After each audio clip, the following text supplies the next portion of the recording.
UCN राजधानी channel में आपका स्वागत है।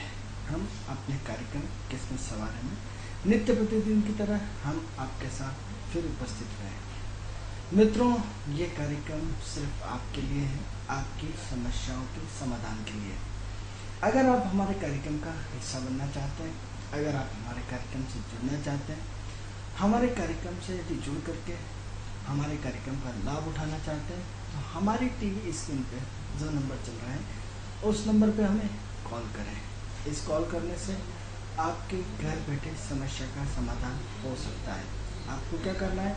आपको सिर्फ आपकी डेट ऑफ बर्थ, स्थान और समय, 3 चीज़ें बताना है। इन 3 चीज़ों के माध्यम से हम आपका पूरा भविष्य बताने का प्रयास करेंगे।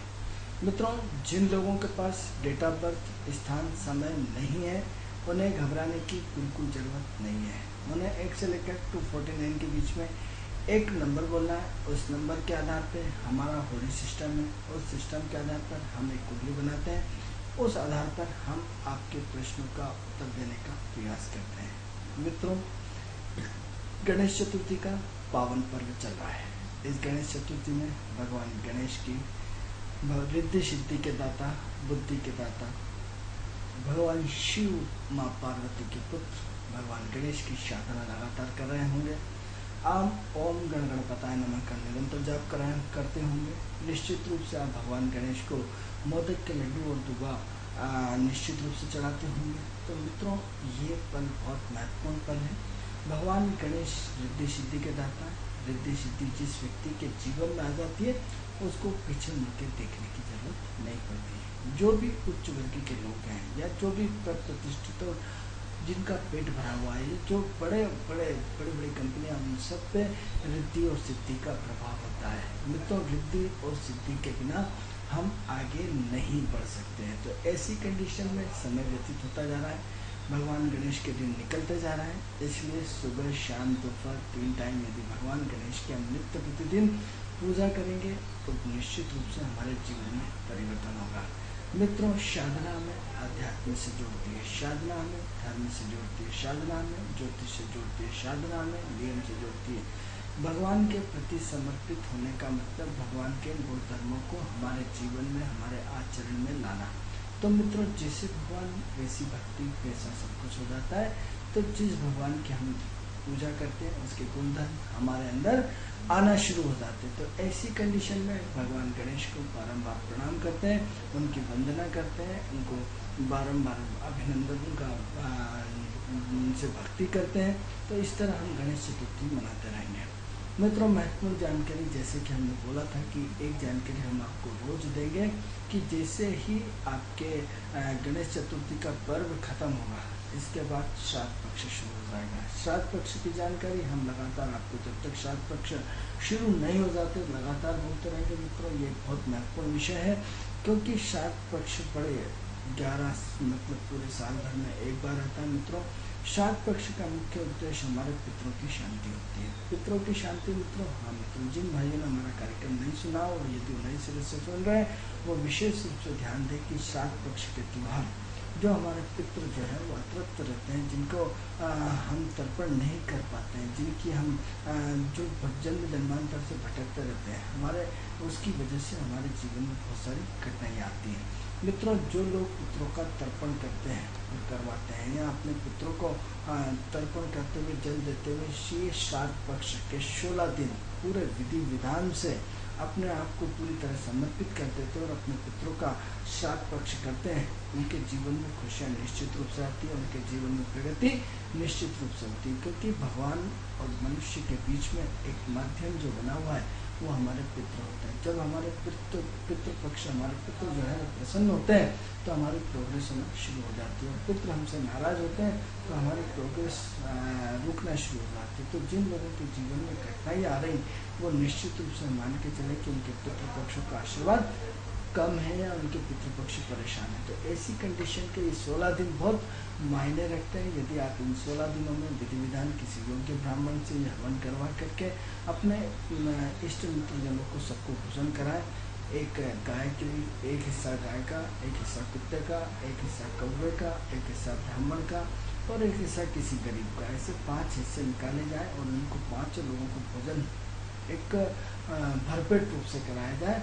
इन 5 लोगों को जितना एक ब्राह्मण का भोज होता है उतना ही कुत्ते का होना चाहिए, उतना ही गाय का होना चाहिए, और संपूर्ण सारी चीज़ें बना करके अपने इष्ट मित्रों के साथ हवन करने के बाद भोजन कराएं, तर्पण करें, किसी नदी के किनारे जा करके किसी योग्य ब्राह्मण से तर्पण कराएं। मित्रों, ये 15 दिन आपकी ज़िंदगी में बहुत महत्वपूर्ण होते हैं।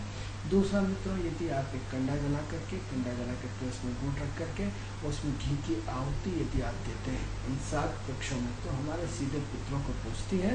और ये यदि आपका मंत्र नहीं आता तो कोई दिक्कत नहीं, आप साधारण वे में किसी की है पितृ भगवान हम आपको आहुति दे रहे हैं, इसको ग्रहण करिए। भगवान भाव के भूखे, भाव सब समझते हैं। तो इस तरह 3 आहुतियाँ रोज एक कंडा जला करके प्रज्वलित करके उसमें घी और गुड़ की आहुति आपको 3 बार देना है। ऐसा लगातार 16 दिन तक करते रहने से हमारे पितृपक्ष प्रसन्न होते हैं, उनका मोक्ष होता है, उनके मोक्ष होने से हमारे जीवन में प्रगति होना शुरू हो जाती है। मित्रों, ये एक महत्वपूर्ण चर्चा थी। इस चर्चा को हम लगातार आपके याद दिलाते रहेंगे, जिससे आप अपना पितृपक्ष में अपना एक महत्वपूर्ण काम कर सकें, जिससे आपके जीवन में खुशियाँ ले आए। मित्रों, खुशी बांटना कोई मजाक नहीं होता, ये भी ईश्वर की कृपा से होता है। जो लोग हमारा कार्यक्रम सुन रहे हैं बड़े भाग्यशाली होते हैं, क्योंकि हर किसी को हर कोई चीज़ सुनने को नहीं मिलती है, हर किसी को हर चीज़ करने को नहीं मिलती है। जब व्यक्ति का अच्छा समय आता है तब उसको अच्छी जानकारी सुनने को, देखने को मिलती है या एडवाइस मिलती है। जब व्यक्ति का बुरा समय आता है तो व्यक्ति स्टार प्लस जाके देखता है तो वो भी उस चीज़ पे वंचित रह जाता है। तो ये सब ईश्वर की कृपा है। तो जिन लोगों पे ईश्वर की कृपा बरसना चाहती है या ईश्वर जिन लोगों पे कृपा बरसाना चाहता है, तो निश्चित रूप से उनको उनके कानों में हमारी बात पहुंची होगी और निश्चित रूप से वो ये काम करेंगे और निश्चित रूप से उनकी प्रगति आएगी, क्योंकि समय से पहले भाग्य से ज़्यादा नहीं होता है, ना मिलता है। और मित्रों, यदि ईश्वर जिनसे जो काम कराना चाहता है उससे करवा लेता है, तो इस चीज़ पे विशेष ध्यान दें। अब हम अपनी परिचर्चा को आगे बढ़ाते हैं। मित्रों, हमारा विषय शारीरिक स्वास्थ्य पे चल रहा था। शारीरिक स्वास्थ्य में हम भौतिक स्तर की शारीरिक स्वस्थता के बारे में हम आपको बता रहे थे। तो शारीरिक स्वस्थता में हमारा विषय जो चल रहा था एक अज्ञात भय। अज्ञात भय, हाँ मित्रों, एक अज्ञात भय, ऐसा भय जिसको हम नहीं जानते, ऐसा भय जिसकी हम लगातार शंकित रहते हैं। तो हमने इस विषय को हम आगे बढ़ाते हुए चर्चा करते हैं। इस विषय को हमने ये बोला था आपको कि हर व्यक्ति अपने कर्म क्षेत्र से असंतुष्ट है। हर व्यक्ति कर्म क्षेत्र में लगातार डिप्रेशन में चला जा रहा है। मित्रों, आप देखिए कि कर्मचारी वर्ग की हड़ताल होती है, बैंकों की हड़ताल होती है। आप देखो कि एक टीचर की, एक बैंकों के अधिकारियों की तनख्वाह कितनी होती है, 60-60, 70-70, 80-80 हज़ार होती है। उसके बाद भी वो मांग करते रहते हैं। आप देखिए कि इतने 80,000 रुपये, एक गरीब आदमी 300 रुपये की नौकरी करने के लिए परेशान हो जाता है। 300 रुपये उसको मजदूरी नहीं मिल पाती है, और एक तो पूरे महीने भर एक आप अपनी भविष्य से पूर्णतः सिक्योर्ड होते हैं। एक सरकारी आदमी अपनी नौकरी से पूर्णतः सिक्योर्ड होता है, उसके बाद भी उसको भविष्य की चिंताएं लगातार बनी रहती है। कहीं ना कहीं किसी न किसी रूप में इतना परेशान रहता है कि आप उनको कल्पना नहीं कर सकते। ऐसा क्यों? क्योंकि हम अपने भविष्य के प्रति सिक्योर्ड नहीं है। क्यों? क्योंकि हम अपनी आस्था, अपना विश्वास होते जा रहा है, हम अपनों से दूर होते जा रहे हैं, हम अपनी संस्कृति को महत्व देना चाह रहे हैं, हम अपनी विदेशी कल्चर में चले जा रहे हैं, हम राहु के प्रभाव में चले जा रहे हैं। इस तरह की चर्चा हमने आपको लगातार बताई थी। अब हम इस विषय पर आगे चर्चा करेंगे। अज्ञात भय लगातार बड़ा विषय है, लेकिन चूँकि आप लोगों को अच्छी तरह समझ में आया होगा, हमने आपको उपाय बताया था कि यदि राहु से लड़ना है तो आपको गुरु को मजबूत करना पड़ेगा। गुरु को मजबूत करना पड़ेगा। हाँ मित्रों, गुरु को इतना मजबूत कर डालिए। गुरु क्या है? एक सिद्धांत है। गुरु क्या है? एक आदर्श है। गुरु क्या है? एक डिसिप्लिन है। गुरु क्या है? प्रकृति है। गुरु क्या है? प्रकृति के नियमों का पालन है। हम एस्ट्रोलॉजी के माध्यम से, आप सोचोगे ये एस्ट्रोलॉजी कम बताते हैं और प्रवचन ज़्यादा देते हैं, ऐसा आप यदि हो सकता है किसी को गलत फहमी हो जाए। मित्रों, हम आपको हर चीज़ को तर्क की कसौटी पे खरा उतरते हैं। हम आपको हर तरह की साइंटिफिक तरीके से आपको जानकारी देने का प्रयास करते हैं। मित्रों ऐसा नहीं, हम सबसे पहले आपको फाउंडेशन बनाते हैं, उसके बाद हम उसको ग्रहों से जोड़ करके बताते हैं। और यदि आपको इस बीच भी यदि कोई शंका होती है तो हमारी टीवी स्क्रीन पर जो नंबर होते हैं उस नंबर पर आप कॉल करके आप अपने प्रश्नों के उत्तर भी हमसे पूछ सकते हैं बिना किसी दिक्कत के। तो ऐसी कंडीशन में हम अपनी चर्चा को आगे बढ़ाते हैं और आगे बढ़ा करके चर्चा करते हैं कि हम अपने गुरु को किस तरह मजबूत कर सकते हैं। तो हमने आपको बहुत सारी चीज़ें बताई थी और उस चर्चा को आगे बढ़ाते हुए हमने बोला था कि नित्य प्रतिदिन हर व्यक्ति को एक थोड़ी सी हल्दी खाना चाहिए। हल्दी चाय में, दूध में, या कैसे भी नित्य प्रतिदिन अपने छोटे बच्चों को, बड़ों को, बूढ़ों को, सबको हल्दी का सेवन करना चाहिए, जिससे हमारी गुरु की स्थिति मजबूत हो। अब हम इस चर्चा को आगे बढ़ाते हैं। मित्रों आज का हम नया विषय लेते हैं झूठ। हम निरंतर क्या करते हैं, झूठ बोलते हैं। आपको मालूम है झूठ कौन से ग्रह के कारण बोला जाता है? आप शायद आश्चर्य करेंगे। और झूठ का मुख्य कर्ता धर्ता राहु है। राहु क्या है? झूठ बुलवाता है। झूठ, निरंतर झूठ। हम निरंतर झूठ पे झूठ पे झूठ पे झूठ पे झूठ दिन भर बोलते रहते हैं और अपने आप को मूर्ख बनाते रहते हैं, अपने आप को कहीं न कहीं बेवकूफ़ बनाते रहते हैं। तो हम इसको सबसे पहले साइंटिफिक तरीके से बात करें। जो लोग विद्वान और ज्योतिष की किताब पढ़ते हैं वो लोग जानते हैं कि झूठ का कर्ता धर्ता कौन है।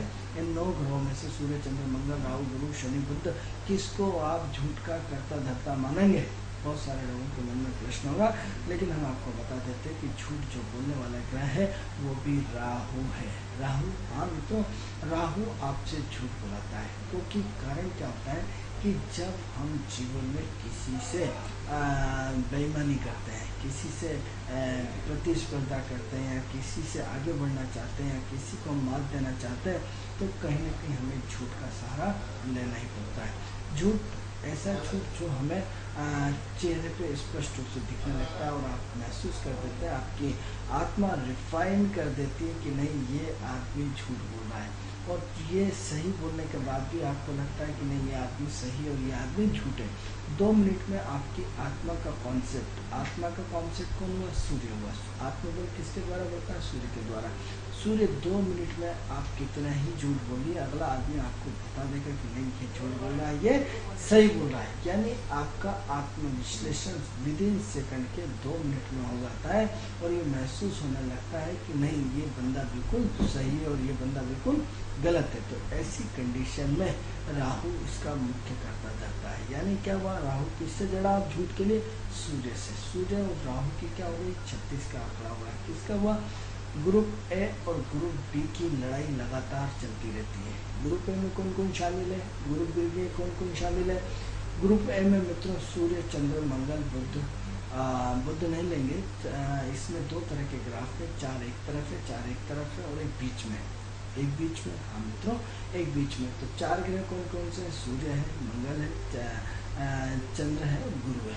ये 4 का कॉम्बिनेशन एक तरफ है। दूसरी तरफ शनि, राहु, शुक्र और जैसे शनि राहु हो गए, शुक्र हो गए, तो ये दूसरे कॉम्बिनेशन की दूसरी शनि में आ गए। मतलब राहु, केतु, शुक्र और शनि, ये दूसरी शनि के कॉम्बिनेशन में आ गए। अब दूसरी शनि के कॉम्बिनेशन में आ गया और बुद्ध क्या है? बीच में। बुद्ध मतलब बुद्धि, यानी अच्छा काम करने के लिए भी आपको बुद्धि चाहिए और बुरा काम करने के लिए भी आपको बुद्धि चाहिए। बुद्ध को हम नपुंसक ग्रह बोलते हैं, बुद्ध को हम द्विस्वभाव ग्रह बोलते हैं। तो इस वक्त क्या हुआ? बुद्ध आपके बीच में लटक गए। तो क्या हुआ? त्रिशंकु की तरह लटक गया। राम की भी जय बोल रहा है, राम की भी जय बोल रहा है। जिधर पावर ज़्यादा होता है उधर वो लोग खिसक देते हैं। ऐसे लोगों को चमचागिरी बोलते हैं। तो जो लोग जिंदगी में सबसे ज़्यादा चमचागिरी करते हैं वो सिर्फ चमचागिरी के द्वारा ही खाते हैं। वो खुद बंदूक नहीं चलाते, दूसरों के सिर पर रह करके बंदूक चलाते हैं। इसका मतलब उनका बुद्धि बहुत स्ट्रांग होता है। ऐसे लोग आपको हर जगह पाए मिलेंगे। उनका जी साहब, जी साहब, जी साहब, हाँ साहब, हाँ साहब, यस सर, नो साहब, बस बिल्कुल आपका ये, इसका मतलब आपको पता होना चाहिए कि ये कौन से लोग हैं। ये बुद्ध वाले लोग हैं, ये बुद्ध से वर्ण करने वाले लोग हैं, ये बुद्ध को रिप्रेजेंट करने वाले। तो ऐसी कंडीशन में आपको क्या करना चाहिए? तो बुद्ध बड़ा दिमाग वाला ग्रह होता है मित्रों, जिधर वजन होता है उधर चला जाता है। तो हम अपने विषय पे आते हैं कि क्या करते हैं कि झूठ की बात। विषय क्या चल रहा है? झूठ का। तो झूठ में क्या होता है? राहु एक ग्रुप में और सूर्य एक ग्रुप में। जैसे ही आपने झूठ बोला, आपका सूर्य, आपकी आत्मा आपको उसको तुरंत कैच कर लेते हैं कि ये आदमी झूठ बोल रहा है। हम मित्रों झूठ क्यों बोलते हैं? हमारी परिस्थितियाँ, हमारा आसपास का एटमॉस्फेयर, हमारे ग्रह इस तरह की यूनिटी, इस तरह का एटमॉस्फेयर निर्मित कर देते हैं कि हम झूठ बोलने को मजबूर हो जाते हैं। इसका कारण क्या है कि या तो हमें किसी से पैसा देना है तब हम झूठ बोलते हैं, या किसी को मूर्ख बना समझते हैं तब वो झूठ बोलते हैं, या हम किसी से दबते हैं या डरते हैं तब झूठ बोलते हैं। ये सारी चीज़ें राहु से कनेक्शन है, ये सारी चीज़ें राहु को ही रिप्रेजेंट करती है। तो हम क्या करें मित्रों? हम राहु के समक्ष ज़्यादा जाना चाहते हैं या गुरु के समक्ष ज़्यादा जाना चाहते हैं? यानी क्या होता है मित्रों कि जब आप झूठ बोलते हैं और झूठ का सहारा लेते हैं तो झूठ में आपको कौन रिप्रेजेंट करता है? झूठ में आपको राहु रिप्रेजेंट करता है। झूठ से आपको छुटकारा कौन दिलाता है? सूर्य दिलाता है। यानी ऐसा कॉम्बिनेशन जो आपको, अरे साहब ये तो झूठा आदमी है, यानी आर्टिफिशियल आदमी है। तो ऐसी कंडीशन में आपको क्या करना पड़ेगा? आपको ऐसे झूठे लोगों से बचना पड़ेगा, झूठी माया से बचना पड़ेगा, झूठे आचरण से बचना पड़ेगा, अपनी जीवन को पवित्र करना पड़ेगा। मित्रों, इस जीवन झूठ बोलने के लिए परमात्मा ने नहीं दी है। ये जीवन आपको सत्य के चलने के लिए दी गई है, सत्य के आचरण पे चलने के लिए दी गई है। तो अब हम इस जीवन से क्या कर रहे हैं? इस कुंडली के एस्ट्रोलॉजिकल पॉइंट से हम बात करेंगे। तो द्वितीय घर जो होता है वो वाणी का होता है, द्वितीय घर होता है वो झूठ बोलने का होता है। जब सेकंड हाउस में राहु और बुध का कॉम्बिनेशन बैठे हों तब ऐसी कंडीशन में व्यक्ति लगातार झूठ बोलता रहता है। तो हमें क्या करें? इस झूठ को पकड़ने के लिए राहु को हमें ठीक करना पड़ेगा। राहु को ठीक कैसे करेंगे? राहु का अपोजिशन ग्रुप जो है गुरु, उसको हमें ठीक करना पड़ेगा। यानी गुरु को ठीक कर देते हैं तो गुरु का यदि हम बल बढ़ा देते हैं तो बल बढ़ाने वाले बहुत सारे लोग मिलते हो, न तो बल घटता है न बढ़ता है। जब हम अपने सिद्धांतों और आदर्शों को बदल देते हैं तब बल घटता और बढ़ता रहता है। तो हमें क्या करना पड़ेगा? हमें अपने सिद्धांतों को अपने जीवन में आचरण करना पड़ेगा। क्या करना पड़ेगा? यानी हम अधिक से अधिक चुप रहेंगे तो हम वाणी संयम रखेंगे। जब चुप रहेंगे तो हमारा गुरु क्या करेगा? बैलेंस में आ जाएगा। क्या होगा? जब आप चुप रहोगे तो आप झूठ बोलने से बच जाओगे। जब आप चुप रहेंगे तो गलत बात बोलने से बच जाओगे। जब आप चुप रहेंगे तो क्या होगा? चुप रहने से हमारी वाणी में पावर आ जाती है, चुप रहने से हमारी वाणी में शक्ति आ जाती है, चुप रहने से हमारी वाणी में समर्थता आ जाती है, चुप रहने से हमारी एनर्जी में ऐसी आग उगलने शब्द लगते हैं कि यदि जिसको आपने यदि फेंक दिया तो वो आपके बाण से बच नहीं पाएगा, ऐसे शब्द चुपते हैं। तो ये सब कब होगा? जब हम झूठ से हमें बचना पड़ेगा। तो झूठ से बचने के लिए हमें सिद्धांतों का सहारा लेना पड़ेगा। अब सिद्धांतों का सहारा कैसे लेंगे? कि हमारे शब्दों के द्वारा कभी किसी को तकलीफ नहीं होना चाहिए। जब आपका राहु क्या करता है? राहु आपको अपनों से दूर करता है, गुरु आपके अपने लोगों से जोड़ता है। यानी देखिए, एक ही ग्रह है कि राहु आपको अपने लोगों से दूर कर रहा है, यानी क्या कहते हैं, टूटने वाला ग्रह है। यानी क्या होता है? वे अपने लोगों से दूरी बना के बीच में गलत फहमी करने वाला ग्रह है। यदि आपके अपने मित्रों के बीच में, पति पत्नी के बीच में, बाप बेटे के बीच में, भाई भाई के बीच में यदि गलत फहमी पैदा होती है तो उसका कर्ता धर्ता कौन है? राहु है मित्रों। तो राहु जो है वो कर्ता धर्ता है। तो राहु आपकी वाणी में क्या करता है? राहु आपकी वाणी में सहनशीलता को खत्म करता है। राहु आपकी वाणी में लगातार कटु शब्दों का प्रयोग करता है। राहु आपकी वाणी में निरंतर आपको गाली बकना, आपको निरंतर बदतमीजी करना, आपको निरंतर अपसेट करना, या आपकी वाणी के द्वारा कभी किसी को कष्ट होते रहना। यानी राहु आपसे लगातार झूठ बुलाता है, राहु आपसे लगातार कहीं न कहीं प्रपंच करवाता रहता है, राहु आपसे लगातार आपको डिस्टर्ब करता रहता है। तो ऐसी कंडीशन में राहु से आपको क्या करना पड़ेगा? बैलेंसी पार्ट करना पड़ेगा। बैलेंसी पार्ट होगा कि सबसे पहले हम मौन धारण होंगे। मौन धारण मित्रों, हर व्यक्ति को यदि जीवन में सफल होना चाहता है, यदि अपने लक्ष्य तक पहुंचना चाहता है, तो हर व्यक्ति को जीवन में 1 घंटे का मौन रखना चाहिए। 1 घंटे का, हाँ मित्रों, यदि सुबह रख लें तो ज़्यादा अच्छा। सुबह 7 से 8 या 8 से 9 या 9 से 10, 6 से 7 किसी भी समय 1 घंटे तक आप सिर्फ लीड कॉपी लेकर के और अपने बैठेंगे। वो पहली बात तो हो सके तो लीड कॉपी भी नहीं बैठना है, 1 घंटे तक मौन रहना है। आपके मौन रहने से आपकी पावर ऊर्जा बढ़ जाती है, आपके मौन रहने से आपके एनर्जी क्षमताएँ बढ़ जाती है, आपके मौन रहने से आपके अंदर एनर्जी की इतनी ताकत बढ़ जाती है कि जिसकी कल्पना नहीं कर सकते। तो सबसे पहले आपको क्या करना है, झूठ बोलने से बचना है। तो झूठ कब बोलेंगे, जब हम अपनी औकात से ज़्यादा खर्च करते हैं। और औकात से खर्च कब करते हैं, किसी से कर्ज लेके या किसी को मूर्ख बना कर लेते हैं। तो सत्य होता है, सूर्य राजा होता है, तुरंत उसके पास मशीन होती है, वो आपकी बात को तुरंत पकड़ लेता है कि ये आदमी सही है या गलत है। तो ऐसी कंडीशन में आपका जो राहु है, जब राहु आपसे झूठ बुलाता है तो आपकी कहीं ना कहीं बजट की व्यवस्थाएं जब गड़बड़ा जाती है, जब आप अपने आप को किसी के साथ बिल्कुल कंफर्टेबल फीलिंग नहीं करते हैं, तब आप झूठ बोलते हैं। यानी क्या हुआ, आपको मित्र आपको कोई ले जाना चाहता है और आपको पसंद नहीं है उसके साथ जाना, तो आप कहेंगे उन्होंने साहब मेरे पास ज़रूरी काम आ गया है। यानी क्या करा, आपने झूठ का सहारा लिया। तो ऐसे लोगों से हम संबंधी क्यों बनाए जिससे हमें झूठ बोलना पड़े। यानी हम किसी से दबते हैं तब हम झूठ बोलते हैं, किसी का हम पैसा नहीं दे पाते हैं तब हम झूठ बोलते हैं, या अपने आप को उसके अनुरूप नहीं महसूस कर पाते तब हम झूठ बोलते हैं। तो ऐसी कंडीशन में आपको अपने जीवन में सबसे पहले झूठ को रोकना पड़ेगा। क्या करना पड़ेगा, राहु को रोकना पड़ेगा। क्या करना पड़ेगा, राहु के साथ आपका कॉन्टेक्ट पॉजिटिव वे में ले जाना पड़ेगा। क्या करना पड़ेगा, आपके गुरु की स्थिति को मजबूत करना पड़ेगा। कैसे करेंगे आप, अपने वाणी को संयम रखिए। सबसे पहले आपको जीवन में 1 घंटा नित्य प्रतिदिन मौन रहना पड़ेगा। मौन रहने से क्या होगा, मौनी बाबा कौन है, मौनी ग्रह कौन है, मौन कौन रखता है मित्रों, जहाँ शुक्र शनि का कॉम्बिनेशन आदमी की वाणी को बिल्कुल मौन करवाता है बुद्ध के साथ। तो ऐसी कंडीशन में यदि आप चुप रहते हैं 1 घंटा, तो अपनी कितनी सारी एनर्जी का स्टॉक कर लेते हैं, कितनी सारी एनर्जी को आप बचा लेते हैं। तो जीवन में सबसे पहले आप अपने जीवन में मौन रखना सीखें। दूसरा, फिर आपको गुरु को स्ट्रांग करना पड़ेगा। तो स्ट्रांग कैसे होगा, तो आप जीवन में आपको एक संकल्प लेना पड़ेगा, हर परिस्थिति में हम चाहे कुछ भी हो जाए झूठ नहीं बोलेंगे।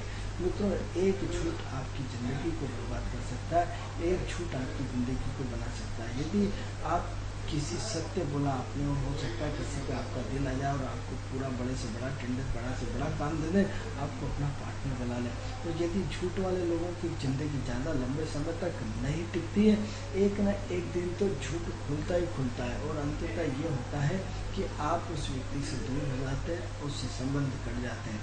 तो ऐसी कंडीशन में आपको अपना जीवन का खुद न्याय करना पड़ेगा, आपको अपने जीवन में खुद सुधार करना पड़ेगा, आपको अपने जीवन में अपने काम करने की शैली को बदलना पड़ेगा। तो क्या करना पड़ेगा कि माँ सबसे बेस्ट होती है। माँ अपने बच्चे, छोटे छोटे बच्चे, उनको आप अपने साथ बिठा करके कि बेटा 1 घंटे आपको मौन रहना है, मौन रहने की ताकत बताइए, मौन पे आप निबंध लिखिए, मौन की आप परिकल्पना करिए। मौन आपको बहुत घंटे आ रही, फ़ोन बज रहा है लेकिन आपको नहीं बोलना है। मौन रहने से मित्रों इतनी शक्ति बढ़ जाती है, इतनी ताकत बढ़ जाती है, इतनी साधना बढ़ जाती है कि आपका गुरु पावरफुल होने लगता है, आपका ऑरा चमकने लगता है। क्या करता है मित्रों, जो लोग दिन भर बकर बोलते रहते हैं, आदमी उनके चेहरे देख के घबरा जाता है। आदमी उनके चेहरे देख के उनको इतनी घबराहट होने लगती है कि आप सोच भी नहीं सकते। आप चाहिए तो ऐसे लोगों से मिला सकते हैं जिनके आप बोलने से ही आप घबरा जाएंगे। तो ऐसी कंडीशन में आपको सबसे पहले अपने वाणी पर नियंत्रण करना पड़ेगा। अपने आप को 1 घंटा, अपने बच्चों को, आप अपने बच्चों से बहुत ज़्यादा अपेक्षा रखते हैं, आप अपने बच्चों से बहुत ज़्यादा उनको तरक्की करना देखना चाहते हैं, लेकिन आप उनको प्रैक्टिकल जीवन में आप उनको सुधार करना नहीं चाहते, आप उनको प्रैक्टिकल जीवन में उनके अच्छे संस्कार देना नहीं चाहते हैं, अच्छे प्रैक्टिकल जीवन में उनके साथ उनको, यदि वो तो छोटे बच्चे वो तो नहीं जानते, लेकिन आपको कि जानते हैं, आप तो जानकारी दे सकते हैं। तो यदि आप सबसे पहले खुद से शुरुआत करें, यदि आप अच्छे माँ बाप बनना चाहते हैं तो अच्छे माँ बाप को सबसे पहले खुद 1 घंटे मौन रहना चाहते हैं। मैं तो जैसे बड़े करते हैं वैसे छोटे सीखते हैं। तो यदि आपके अंदर आपका यदि 1 घंटे मौन रहने की प्रवृत्ति आ जाए तो आप देखेंगे कि आपकी वीकनेस खत्म हो जाएगी। वीकनेस हानि आपको वीकनेस खत्म आएगी, आपकी एनर्जी पावर खत्म हो जाएगी, आपको काजू किशमिश खाने की ज़रूरत नहीं पड़ेगी। वो एक घंटे की एनर्जी आप देखेंगे कि कितना आपने सेविंग करा, कितनी एनर्जी बचाई। जो लोग यदि इन सब चीज़ों को देखते हैं तो अपनी एनर्जी के फ्लो को नाप सकते हैं। आजकल तो एक से एक मशीन आ गई हैं। तो ऐसी कंडीशन में आपके 1 घंटे का ओरा देख लीजिए, 1 घंटे की चमक देखिए, 1 घंटे की आपकी जो नसों की चलने की स्पीड है, ब्लड की स्पीड है, वो सारी देखिए कि किस तरह प्रभावित होती है। यदि आप 1 घंटा अपने जीवन में रोज मौन धारण करें मित्रों, मौन धारण करने से ज़िंदगी बदल जाती है। मौन धारण करने से ज़िंदगी के सारे ग्रह स्टॉक चेंज हो जाता है, बैटरी में स्टॉक हो जाता है। तो स्टॉक आपका बढ़ जाएगा, एनर्जी पावर बढ़ जाएगा, आपकी थकान कम होना शुरू हो जाएगी, आपकी बेचैनी कम होने जाएगी, आपका पेशेंस आना शुरू हो जाएगा, आपका बचपना खत्म हो जाएगा, आपके अंदर बहुत बड़ा परिवर्तन हो जाएगा। ऐसी कंडीशन में आपको सबसे पहले अपने जीवन में परिवर्तन लाना चाहते हो तो सबसे पहले 1 घंटे का मौन रखना सीखिए। मौन रहना आपकी ज़िंदगी में एक नई ज़िंदगी को संवार सकता है। मौन रहने से आपकी ज़िंदगी में वो सारी चीज़ें आ सकती हैं जिसकी कि आप कल्पना नहीं कर सकते हैं। तो ऐसी कंडीशन में यदि आपका क्या हुआ, एक तो झूठ बोलने से आपको बच जाएंगे, दूसरा क्या हुआ, आपका IQ लेवल खुद जागृत हुआ, तीसरा क्या है, आपकी सोचने समझने की क्षमताएं खुद बढ़ जाएंगी कि नहीं मुझे झूठ नहीं बोलना चाहिए। यानी सत्य आपका बोलेगा, आपका कॉन्शियस, आपकी आत्मा, आपका स्वरूप आपको धिक्कारता नहीं, मैंने गलत काम किया, मैंने झूठ बोला है। तो यदि जब आपकी आत्मा आपको संतुष्टि का सर्टिफिकेट देने लगता है तो इसका मतलब आप कभी झूठ नहीं बोल सकते। तो आत्मा हमेशा पवित्र होती है। तो सूर्य और राहु के कॉम्बिनेशंस की ये लड़ाई निरंतर चलती रहती है। कभी सूर्य राहु को मार देता है, कभी राहु सूर्य को मार देता है, कभी राहु सूर्य को पकड़ता है, कभी सूर्य राहु को पकड़ता है। इस तरह के इन 4 ग्रहों की लड़ाई आपस में एक दूसरे पे दिन भर पत्थर मारते रहते हैं और जो जिसकी गिरफ्त में आ जाए वो उसकी चलना शुरू हो जाती है। तो मित्रों, एक दूसरे के नक्षत्र, एक दूसरे के उपनक्षत्र, एक दूसरे की दशाएं, एक दूसरे की अंतरदशाएं, एक दूसरे की प्रत्यंतर दशाएं, इस तरह सब एक दूसरे में चलते हुए चले जाते हैं। तो ऐसी कंडीशन में हम अपने जीवन में एक ऐसा प्लान दें मित्रों कि हमें झूठ से बचना चाहिए, हमें झूठे लोगों से संबंध नहीं रखना चाहिए। आप जो है प्रैक्टिकल कितना ही लेट हों, स्पष्ट रूप से बताएं। यदि आप किसी का पेमेंट नहीं दे पा रहे हैं, बोला मैं 1 महीने से पहले आपका पेमेंट नहीं दे सकता, आप झूठ मत बोलिए। जब आप झूठ नहीं बोलेंगे तो ईश्वर आपका साथ देना शुरू कर देगा। ईश्वर के गुणधर्म आपके अंदर शुरू हो जाएंगे, एक ऐसी शक्ति आपका साथ देना शुरू कर देगी कि जिसकी कि आप कल्पना भी नहीं कर सकते। तो ऐसी कंडीशन में आपको सबसे पहले अपने आप को मौन धारण करें, मौन धारण करें। मौन धारण करने से आपके जीवन में बहुत बड़ी क्रांति आ जाएगी। मित्रों, ये तो आज हमारा सब्जेक्ट था। हमारा समय पूर्ण हुआ। कल आपसे इसी समय किसी नए विषय के साथ फिर उपस्थित रहेंगे। तब तक के लिए मैं आज्ञा दीजिए। नमस्कार।